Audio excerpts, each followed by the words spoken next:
Picture this: a packed stadium. Lights flash like 1,000 supernova. A triumphant musical score swells. On stage, a woman in a dazzling crimson gown and an iconic, impossibly perfect bob haircut. She's confident. She's charismatic. She holds the entire world in the palm of her hand. This is not a rock star. This is not a cult leader. This is Dr. Ruja Ignatova, a German-Bulgarian lawyer with a PhD from Oxford, former McKinsey consultant, and the self-proclaimed mastermind of the next financial revolution. Her vision? A digital currency called OneCoin, a currency she promised would be the Bitcoin killer, making every single one of her investors not just wealthy, but utterly free. From 2014 to 2017, Ruja charmed and manipulated millions across 175 countries, from savvy urban professionals to vulnerable small-town families, convincing them to pour their life savings into her dream. She built a glittering empire based on motivational speeches, lavish parties, and a fundamental, terrifying lie. Because while she promised a decentralized future, a new digital gold, OneCoin had no real blockchain. It was a spectacular, multi-billion-dollar house of cards. One of the largest pyramid schemes the world has ever seen. The grand total of the global loss? An estimated $4 billion to $5 billion.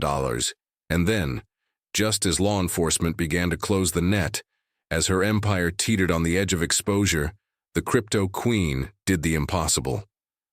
In October 2017, Dr. Ruja Ignatova boarded a flight from Sofia, Bulgaria to Athens, Greece, and simply vanished.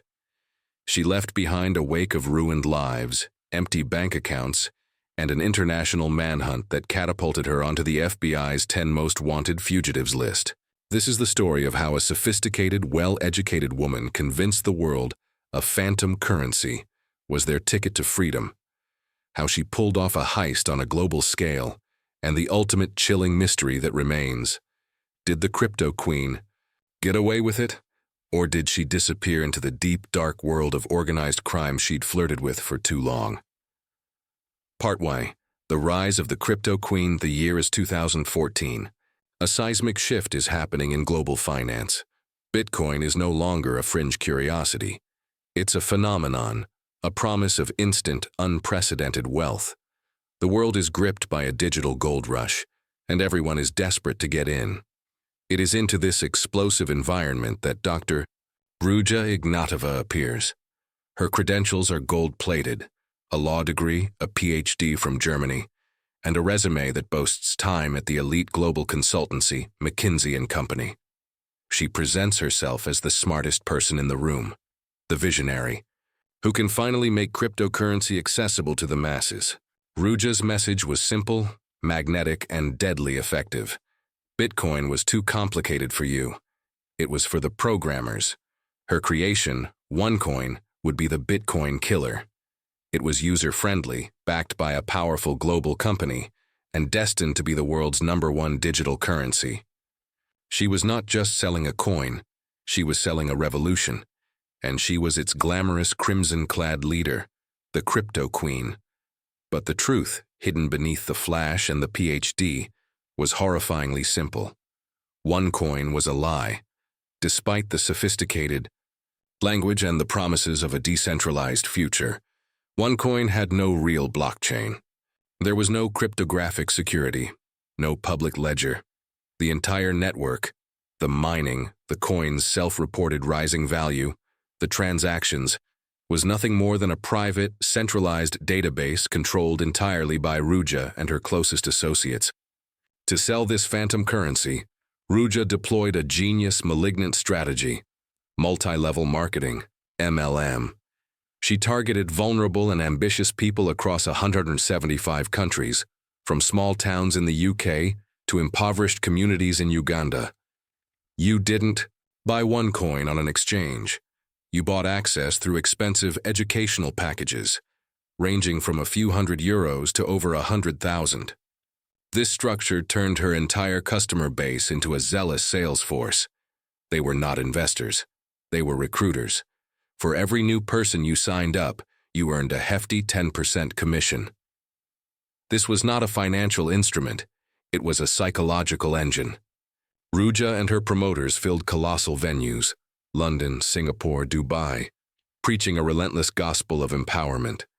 Their mantra was clear: if you see this opportunity and you don't take it, you are failing your family. Loyalty to the OneCoin family was mandatory. Doubt was heresy. In 2016, at a massive event in Shanghai, Ruja demonstrated her ultimate power. She arbitrarily announced a split, effectively doubling the holdings of every devoted investor.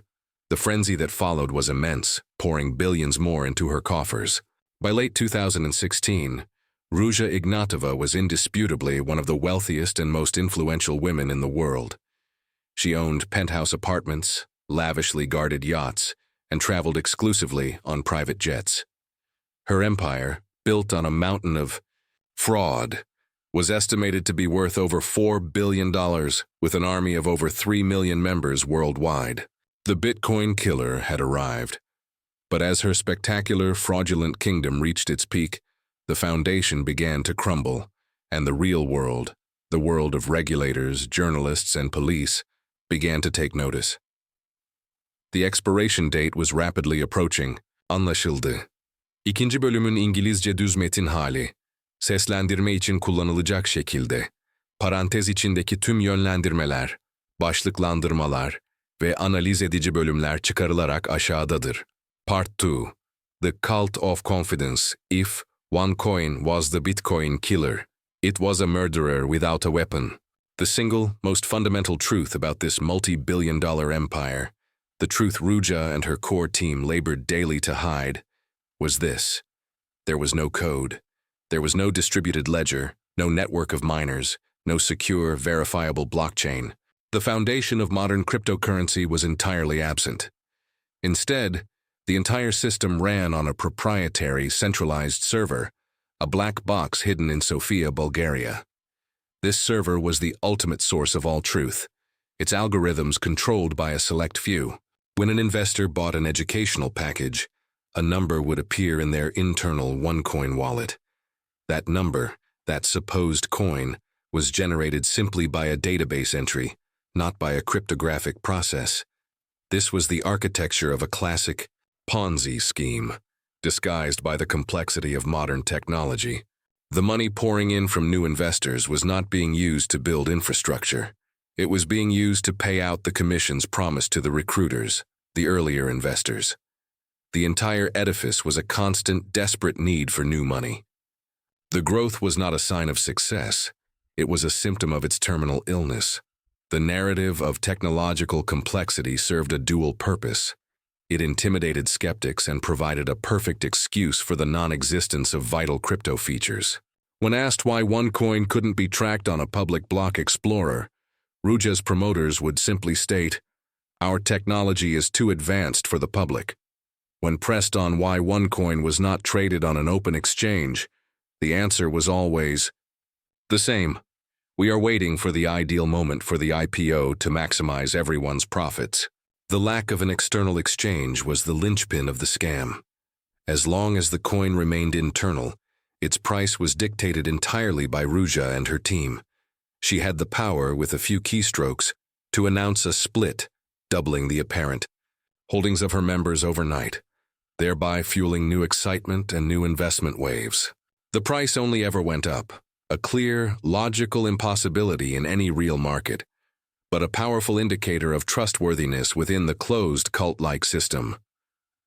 Ruja may have been the queen, the intellectual face of the operation, but her kingdom needed a general. That role was filled by Sebastian Greenwood, a Swedish national with a background in failed MLM schemes. If Ruja was the brains, Greenwood was the breathless, hyper-aggressive muscle. Greenwood's role was to craft the language of the opportunity. He didn't speak of technology. He spoke of Ferraris, of retirement, of generational wealth. He would often frame the entire venture as a religious mission.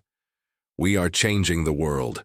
We are taking power from the banks and giving it to the people." His compensation model was ruthlessly effective. It was designed to incentivize immediate, aggressive recruiting. Recruiters earned commissions not just on the people they brought in directly, but also on the sales made by their downline, creating a deep, 7-level pyramid that rewarded the earliest, most ruthless participants most handsomely. The psychology of the pyramid was devastating. Every new recruit was a new victim who would, in turn, be forced to victimize their own social circle, their family, friends, and trusted colleagues, to recoup their initial losses.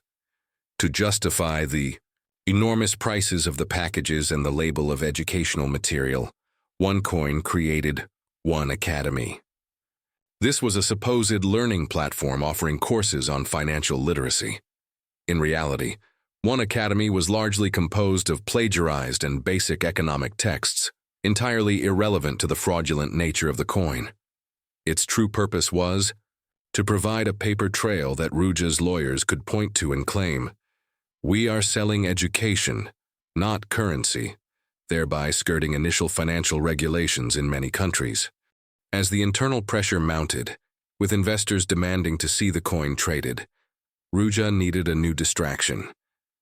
In early 2017, she unveiled DealShaker, an internal e-commerce platform. The pitch was that this was proof of the coin's real-world utility. Members could use their OneCoins to buy everything from hotel stays to electronics from other members. DealShaker was marketed as the final step before the IPO. In reality, it was a closed sandbox designed to give the illusion of an economy. The merchants who participated often required a high percentage of the sale to be paid in actual fiat currency, with only a small token amount paid in OneCoin. DealShaker was the ultimate stage play, designed to keep the masses busy, satisfied, and most importantly, still recruiting. The global footprint of OneCoin became a geography of ruin. Ruja Ignatova, a self-proclaimed champion of the poor, ruthlessly targeted communities struggling with financial instability, or those where skepticism toward the promise of easy tech wealth was low. Tens of thousands of ordinary Chinese citizens, often pooling money from entire extended families, poured their savings into OneCoin. In countries like Uganda and Nigeria, OneCoin was pitched as the escape from poverty, promising that a simple investment would lift families out of debt and provide futures for their children. In Europe, the tragedy was one of lost retirement funds. Elderly individuals in the UK, Germany, and Italy, distrustful of conventional low-interest banks, cashed out pensions and home equity, convinced that Ruja's sophisticated pitch was safer than the stock market. The emotional component was the most insidious. Investors who began to doubt were immediately gaslighted. They were told their doubt was due to being poor in spirit, of lacking the vision necessary for financial freedom. They were instructed to ignore the paid haters and bank shills in the media, who questioned the coin's legitimacy. This cultivated a powerful protective shell around the organization, turning rational financial analysis into a moral failing. The cult of confidence demanded absolute, unwavering faith, even as bank accounts emptied and homes were mortgaged. Despite the sophisticated shield of PR and the aggressive legal threats launched by Ruja's team, the truth was slowly leaking out.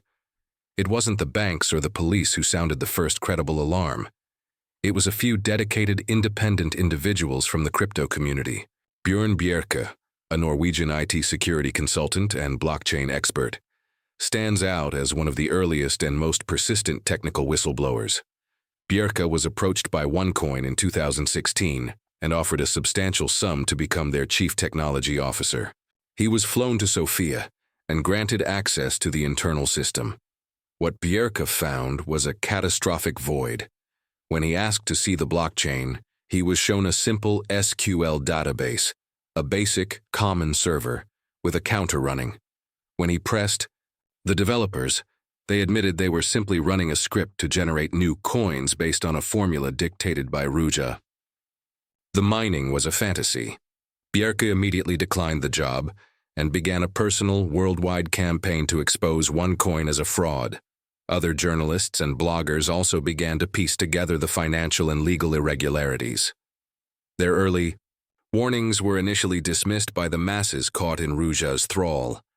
The machine, fueled by fresh money and cult-like devotion, was still too powerful. But the evidence was now publicly available, waiting for law enforcement to finally catch up. By early 2017, governments were taking notice. Regulatory bodies in multiple jurisdictions issued their first warnings, banning OneCoin activities and freezing promotional accounts. The legal net was tightening, creating a high-stakes, palpable tension that even Ruja's supreme confidence could no longer completely mask. The Queen's empire was still dazzling, but the foundation was now visibly cracking under the weight of its own lies, forcing Ruja to confront an undeniable reality. The party was about to end. Anlaşıldı. İşte belgeselinizin 3. bölümü.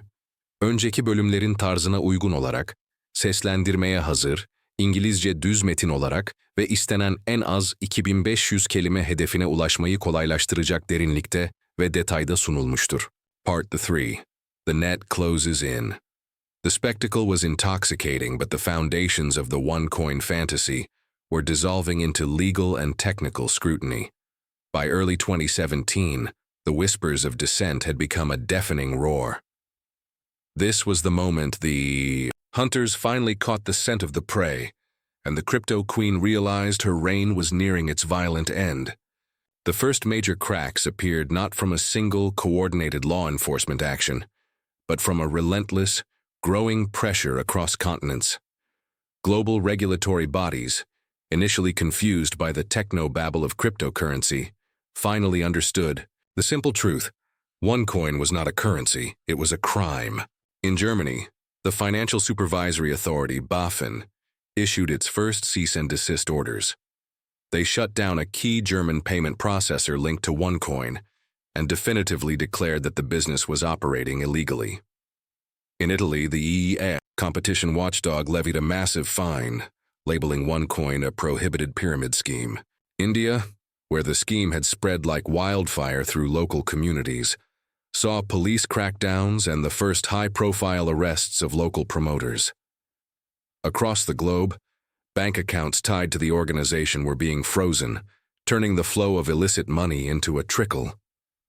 Ruja, however, refused to be deterred. She was the mistress of misdirection, and her response was a mixture of aggressive denial and elaborate distraction. The regulatory warnings were dismissed as the desperate actions of an outdated banking cartel terrified of the future. The arrests were merely persecution of the innovative OneCoin family, the legal shield and the cleanup crew. To combat the rising legal heat, Ruja employed a sophisticated legal defense and an internal cleanup crew. She hired high-profile lawyers to issue aggressive threats against journalists and bloggers. The message was clear: question OneCoin and you will be sued into silence. This tactic successfully intimidated many smaller publications, creating a chilling effect that helped prolong the fraud. More importantly, Ruja began to quietly sever ties with the most publicly egregious aspects of the scheme. She directed her technical team to create the illusion of compliance. This included the introduction of a new, supposedly legitimate blockchain in 2017, a desperate, last-minute attempt to prove that OneCoin was a real technology. This new blockchain, like the old system, was entirely centralized and worthless, but it provided her with another talking point. She could now claim, truthfully but meaninglessly, that they had successfully migrated to a new system, yet even within her inner circle, panic was setting in. Sebastian Greenwood, the hype man, was beginning to look less like a general and more like a liability. As the legal noose tightened around the payment processors and the money became harder to move, internal dissent grew. Ruja needed someone she could trust implicitly to handle the increasingly complex logistics of money laundering and organizational structure. She turned to her younger brother, Konstantin Ignatov. A former driver and assistant with no financial or legal pedigree, Konstantin was her shadow, loyal and subservient. By 2017, Ruja began shifting more operational control to him, ostensibly to shield herself from direct liability, but primarily to ensure that the flow of cash remained within the family's control. Konstantin became the de facto organizational head, inheriting the mantle just as the entire structure was heading for implosion. The American dragnet, while the rest of the world was issuing warnings, the American justice system was quietly building a criminal case. The U.S. Department of Justice and the FBI were not focused on regulatory fines. They were focused on wire fraud and money laundering, crimes that carried massive prison sentences. The U.S. investigation focused on a shadowy entity called Finaro. This company, run by American individuals working directly with OneCoin leadership, was instrumental in funneling billions of dollars out of Europe and Asia and into Western banking systems, including in New York. The U.S. authorities meticulously followed the trail of the money, proving that the supposed investments were being systematically laundered through shell companies, offshore banks, and complex financial instruments, all directed by Ruja. Key figures in the U.S. operation, including Mark Scott, a prominent lawyer, were brought into the scheme to clean up the mountain of illicit cash. Scott's job was to use his legal expertise and access to create a series of dummy investment funds in the Cayman Islands and other tax havens. He moved hundreds of millions of dollars out of Ruja's control and into structures designed to make it look like legitimate capital investment. Scott was paid lavishly for his loyalty, earning a commission that amounted to tens of millions of dollars. This money trail was an unforgiving, indisputable record of criminal intent. As the summer of 2017 ended, the pressure became unbearable. The U.S. government was preparing sealed indictments. Ruja's phone lines were tapped. Her confidential communications, which she thought were secure, were being intercepted by federal agents in New York, giving them an unprecedented window into the criminal conspiracy. The confession on the wires, the intercepted communications provided the most damning evidence of all. Ruja, in recorded phone calls, spoke not of technical delays or banking conspiracies, but of strategy and escape plans. She was no longer pretending to believe in the product. In one devastating exchange, she referred to her investors as idiots, demonstrating a callous contempt for the millions of people whose lives she was destroying. More critically, she began to discuss exit strategies and how to blame the failure of OneCoin on her partners. The narrative shifted from one of a looming IPO to one of imminent collapse and self-preservation. The U.S. indictments were ready. They named Ruja Ignatova, Sebastian Greenwood, and others. The plan was in place. The FBI would move in to make arrests simultaneously across the globe. Ruja, who was scheduled to attend a major promoters event in Lisbon in October 2017, was the primary target. Law enforcement was confident that the Queen would finally be captured, as her empire dissolved around her. However, Ruja, always 2 steps ahead of her pursuers, was about to execute her most spectacular vanishing act. She had the connections, the wealth, and the sheer nerve to vanish completely. The shadow of organized crime, the final, dark layer to the OneCoin story, is its chilling connection to the shadowy underbelly of organized crime. Moving billions of dollars in cash around the world, securing assets and maintaining control in the face of international law enforcement is not a job for a typical businesswoman. It requires the infrastructure of a global criminal network.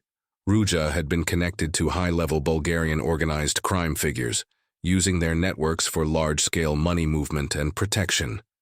These were individuals with deep roots in illicit activities and the capacity to arrange completely untraceable travel and disappearances. In the days leading up to the scheduled arrest in Lisbon, Ruja's communications ceased. She received a tip, a final warning that the American net was about to drop. We now know, through later court testimonies and recovered flight manifests, the sequence of her final steps into the unknown. She canceled her appearance in Lisbon. On the night of October 25, 2017, Ruja Ignatova left Sofia, Bulgaria, and boarded a commercial Ryanair flight to Athens, Greece. She was flanked by security and was moving with the certainty of a person who had a prearranged exit plan. That flight to Athens was the last verified sighting of the crypto queen. She stepped off the plane and into history, leaving behind her brother, her lieutenants, her glamorous image, and billions of dollars in stolen capital. The woman who had promised a financial future to millions had secured her own final freedom at the expense of everyone else. The net had closed, but the biggest fish of all had slipped away, leaving only an international arrest warrant and a bottomless pit of unanswered questions. The party was over. But the great mystery had just begun. Part 4. The Vanishing Act and the Trail of Breadcrumbs. The year 2017 was supposed to be the year of the IPO, the moment the crypto queen delivered on her impossible promises. Instead, it became the year of the ultimate escape. The moment Dr. Ruja Ignatova successfully executed a disappearing act that has baffled law enforcement for half a decade and counting. The final days of October 2017 were defined by a tense, global waiting game. Investigators in New York, Frankfurt, and London were ready to spring the trap. Confident they had amassed enough evidence, from wiretapped conversations calling her investors idiots, to documented money laundering through sham corporations, to bring down the entire OneCoin hierarchy. The crucial piece of the puzzle was securing Ruja herself, scheduled to appear at a high-profile promoter event in Lisbon, but the Queen never arrived in Portugal. The single, most pivotal moment in this entire criminal saga occurred on the night of October 25, 2017. Ruja Ignatova, having received an apparent tip-off that the American authorities were closing in, made a calculated break for freedom. She was no longer moving as a global CEO. She was moving as a fugitive. She bypassed the private jets and the fanfare. Instead, she boarded a commercial Ryanair flight from Sofia, Bulgaria, to Athens, Greece. This seemingly innocuous flight, confirmed later by recovered manifest data, represents the last undeniable, verified public sighting of one of the world's most wanted criminals. The Athens ghost Ruja's choice of escape route speaks volumes about the level of coordination and criminal resources at her disposal. She did not simply vanish into a crowd. She disappeared into the infrastructure of organized crime. Athens served as a critical nexus, a gateway from European Union scrutiny into regions where criminal networks specialize in untraceable identities, cash movement, and deep cover protection. She did not travel alone. Witnesses and later intelligence suggested she was flanked by multiple layers of security. This was not the panic of a startled white-collar criminal. This was the smooth, prearranged execution of an exit strategy that must have been years in the making. The money was already gone, laundered out of immediate reach through the vast network of offshore trusts managed by figures like Mark Scott. All that remained was to remove the mastermind.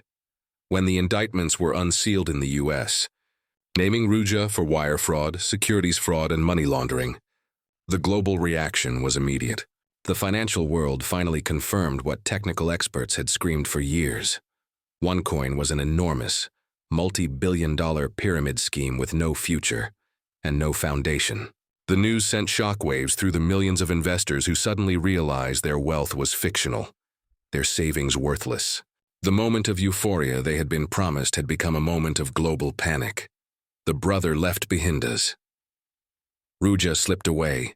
She left the immediate collapse of the organization to the one person she trusted the most, her younger brother, Konstantin Ignatov. Konstantin, who had been elevated to the operational head only months prior, was entirely unprepared for the crisis. He was simply a loyal soldier, accustomed to driving and taking orders, suddenly finding himself in charge of a crumbling, multi-billion-dollar criminal enterprise. His promotion was Ruja's final act of self-preservation, a strategic maneuver to put a trusted and easily controlled buffer between herself and the chaos. Konstantin attempted to maintain the facade for a period, holding conference calls and issuing vague statements about Ruja being on maternity leave or dealing with security issues. But the lies were thin, and the money flow had stopped. The organization began to devour itself. The U.S. authorities finally caught their first major break in March 2019. Konstantin Ignatov, traveling to Los Angeles to attend meetings and try to reassure the panicking American promoters, was arrested at the LAX airport. He was apprehended on charges related to the massive fraud his sister had orchestrated. Konstantin's arrest was a goldmine for the FBI. Facing decades in prison and terrified of the harsh American justice system, he quickly turned into a cooperating witness. He provided investigators with an unprecedented insider view of the criminal enterprise, detailing the centralization of the blockchain, The deliberate deception and, most critically, the immediate aftermath of Ruja's disappearance. Konstantin revealed the terror and paranoia that had gripped Ruja in her final days. He recounted being present when she received the warning that the Americans were coming. He confirmed the details of the Athens flight. Most chillingly, he provided crucial information about the network of organized crime figures Ruja had worked with, confirming her reliance on powerful, shadowy forces for protection and money movement. The launderer's tale.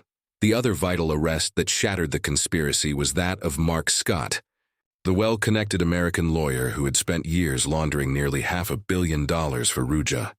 Scott's defense was centered on plausible deniability. He claimed he truly believed he was helping a legitimate tech startup navigate complex financial regulations. But the evidence was overwhelming. He was paid over $50 million for his services, a figure grossly disproportionate to any legitimate legal work. His money was traced through lavish purchases, a private jet, luxury homes, and a massive yacht, all undeniable proof that he knowingly profited from the fraud. Scott's eventual conviction and the testimony against him, including that of Konstantin, laid bare the sheer audacity of the scheme's financial engineering. The money didn't just disappear. It was meticulously channeled through layers of fake investment funds and shell corporations in financial havens like the Cayman Islands. These were not the actions of confused investors. They were the intentional, criminal acts of a global conspiracy. The convictions of Scott and others confirmed that the OneCoin tragedy was not a technical failure. It was a premeditated, massive criminal fraud executed at the highest levels.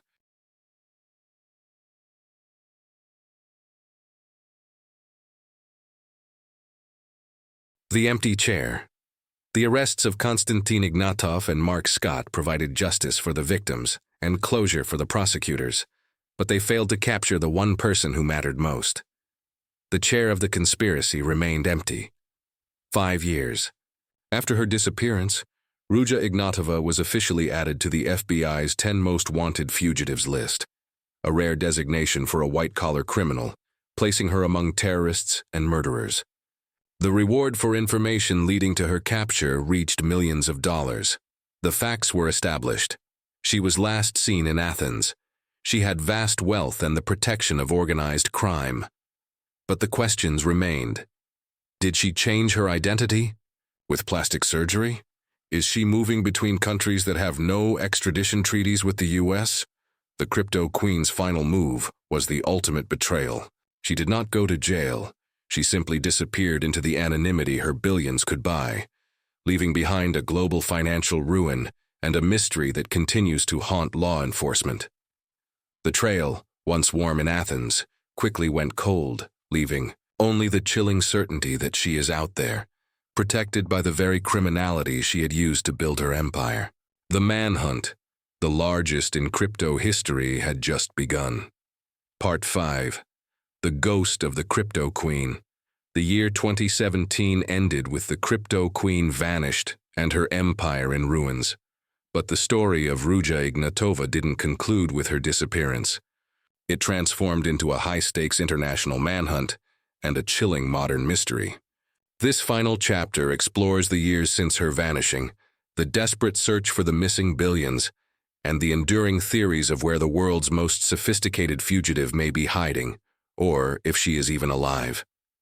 The immediate aftermath of Ruja's flight saw the full, devastating scope of the fraud revealed. The millions of members in the OneCoin family woke up to the brutal reality that their digital assets were worthless entries in a defunct database. For many, this wasn't just a lost investment. It was the loss of their life savings, their retirement, funds, and the inheritance they had promised their children. The human toll stretched from London's suburbs to Vietnam's rice fields, creating a unified geography of betrayal. The legal cleanup and the scapegoats. While Ruja was a ghost, law enforcement focused on dismantling the remnants of her organization and holding her lieutenants accountable. The cooperation of her brother, Konstantin Ignatov, proved invaluable. His testimony provided the crucial roadmap for prosecutors, detailing the internal fraud and implicating key figures who had managed the money and the deception. Sebastian Greenwood, the scheme's chief hype man and co-founder, was arrested in Thailand and extradited to the United States. Facing a mountain of evidence, he eventually pleaded guilty to wire fraud and money laundering, acknowledging his role in orchestrating the massive global deception. Mark Scott, the well-heeled lawyer who had laundered hundreds of millions of dollars through offshore accounts, was convicted in New York. His conviction sent a clear message: professional enablers of large-scale crypto fraud would face severe consequences. However, the pursuit of these figures revealed a disturbing truth. While the associates faced justice, the money, the core objective of the entire conspiracy, remained largely out of reach. Hundreds of millions were traced to bank accounts, seized in police raids, or frozen in dummy corporations. But the vast majority of the estimated $4 to $5 billion that flowed into OneCoin's coffers has never been recovered. This suggests that Ruja and her core conspirators successfully executed the final stage of their exit strategy, liquefying the stolen capital and burying it in untraceable, non-extraditable assets. The FBI's most wanted in 2022, the U.S. Federal Bureau of Investigation, elevated the case to its highest level of urgency, adding Ruja Ignatova to the FBI's 10 most wanted fugitives list.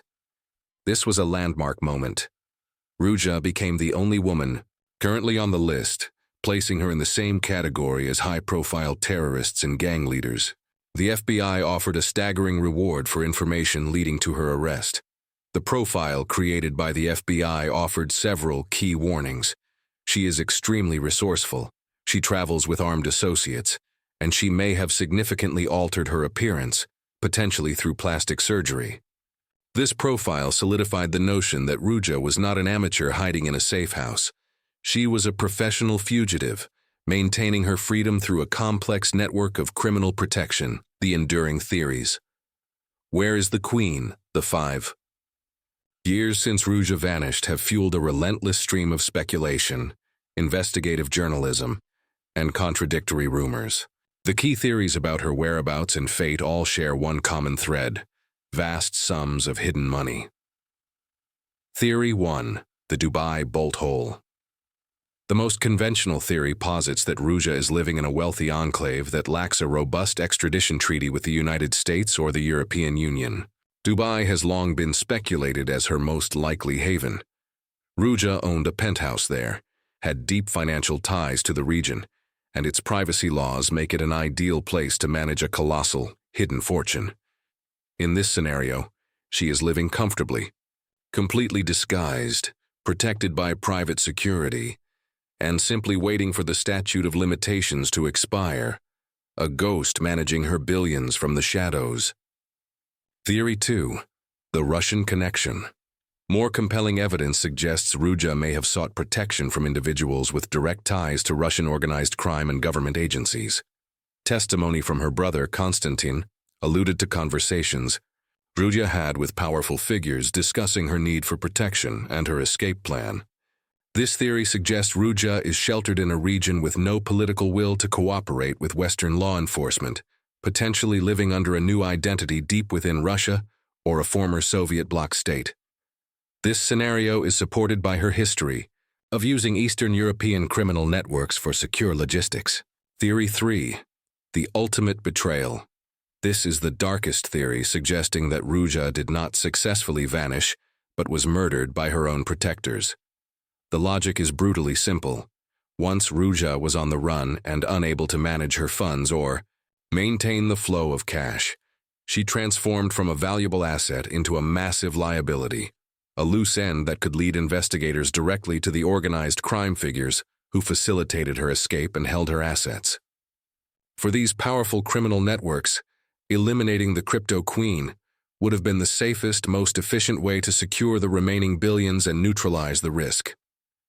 Rumors related to this theory have surfaced in investigative reports, suggesting that a powerful Bulgarian crime boss, known to have ties to Ruja, may have ordered her assassination shortly after she arrived in Greece.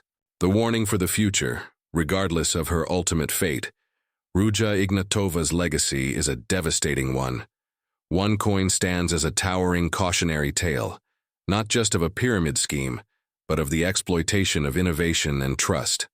The scam did not rely on complex hacking. It relied on the simplest human emotions: greed, hope, and the fear of missing out. Ruja succeeded because she sold her followers a dream of easy wealth, backed by the illusion of high technology and her own flawless personal brand.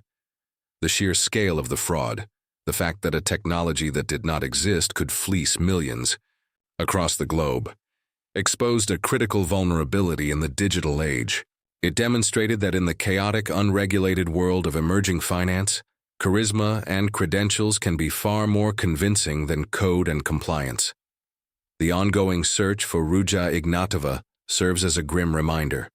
A woman who promised to democratize money ultimately stole billions from the masses and vanished into the anonymity that those billions purchased.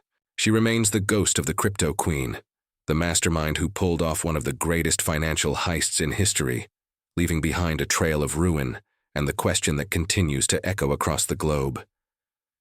Where is Ruja Ignatova? And will justice ever be served to the woman who killed the dreams of millions?